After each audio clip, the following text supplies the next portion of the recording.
All right, guys. So it's been a few days since I had filmed my last video, and I have another work related update for you guys. So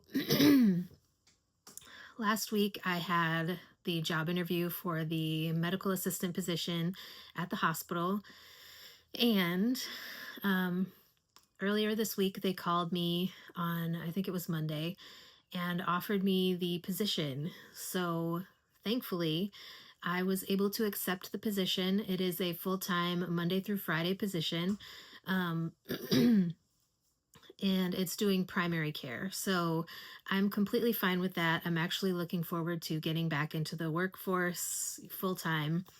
As you guys know, Walmart did not work out, and the ophthalmology clinic that I was working at um, just it only had 15 to 20 hours per week, and I had talked about that in previous videos, how I wanted and needed to work full-time hours. And so now I will be able to work full-time hours back in healthcare as a medical assistant. And so basically the next steps, I had a whole bunch of onboarding paperwork to do, and all kinds of stuff like that. I won't start until after the wedding, which I need to mention to HR when I go to see them next week, that I will actually, by the time I've started my position, my name will be different and I will be married. So it will be a little bit different. I don't know actually that I will have changed my name that quickly, but that is definitely something that is going to happen. My last name will change. So I don't actually get to start work until June 23rd, and it is June 6th as of the day that I am filming this. So 8 days until the wedding, and it is just very stressful. But I want to talk about the next steps for this new job. So, like I said, I will be starting June 23rd. I won't actually be in the clinic on June 23rd that I will be working in, but I will be doing my orientation. So let me backtrack a little bit here. Next week on Monday, I have a whole bunch of stuff that I need to get done. So I have to do my drug test because obviously my job offer is contingent on me passing the drug test. Then from the drug test, I have to go to the occupational health clinic and see the occupational health nurse. And that's at like 10:30 they put me on the schedule for, but it'll be right after my drug test. And then from there they are going to either bring me over to the lab at the hospital to check for like titers and immunizations and things like that. So I do have to let them know that like my hepatitis B, I've done the series like twice now, and so if it doesn't show up that I have the hepatitis B antibodies, then I just am not someone who can be vaccinated against that, I guess.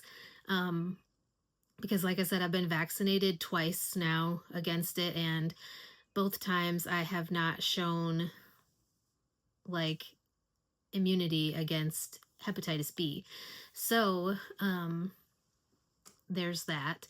But I don't know if we'll be doing like a TB test or anything like that, or like a quantiferon blood test, because I definitely need the quantiferon or the chest x-ray, because every time that I get TB testing done, it shows up with a red spot where they put the TB test. And I think that's because like in the state of Indiana, every time I got a new job, I had to, as a CNA, I had to do the TB testing.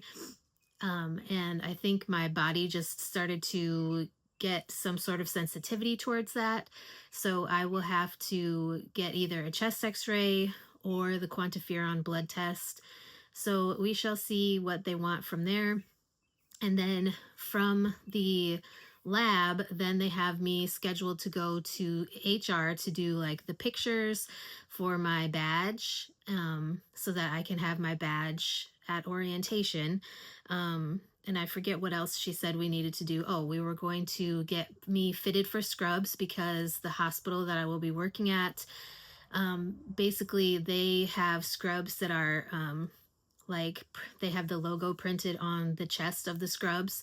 So they will actually order the scrubs for you. So I'll be getting fitted for scrubs and all of that. And then in the afternoon, I have to go back to the hospital in the afternoon to get fingerprinted. So even though I got fingerprinted for the hospital that I used to work at, or technically I still work there as a call-in person, but the hospital that I worked at previously full time, I got fingerprinted for that position as well. But that was in 2023. And so the hospital that I'm working at now, or that I will be starting at, they want me to do fingerprinting again. So, I will have to do that, and that isn't until 2:30. So I don't know what we're going to do until then because I doubt that it will take that long. Um, but that is what time my appointment is at 2:30. So that is what I'm doing for that. Like I said, I had to do paperwork. I had to go through and like accept code of conduct stuff and things like that.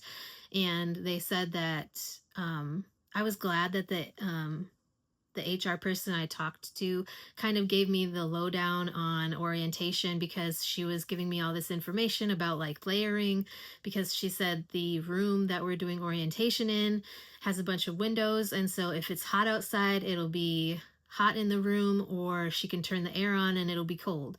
So she said, like, bring a sweater or a layer and things like that. She said, just don't wear jeans, which I wasn't planning on wearing jeans. So, it is what it is. But, anyways, I just wanted to kind of give you guys that little update. I know that I didn't actually film the video where I talked to you guys about my interview and how it went, but obviously it went well because I was offered the position, and I get a $5,000 sign-on bonus for committing to 2 years at the hospital. So basically at my 90-day point, I will get the first payment of that, and then at 1 year I'll get the next payment, and then at 2 years I'll get the next payment. So if I leave the hospital, if I leave this position before the 2 year mark, then I have to pay back everything that they have paid out for that $5,000, which I don't plan on doing. Like, you can do anything for 2 years. So, just things to think about. But yeah, I will be starting in primary care, and I'm just super excited to be getting back into healthcare as well as getting back into a full-time position. And I wish that Walmart had worked out, but then on the other hand, I don't know. I'm just glad that I am doing what I went to school for. And yeah, so anyways, that's it for this video. If you guys have any questions or anything like that, let me know. And yeah, I will talk to you guys in my next video.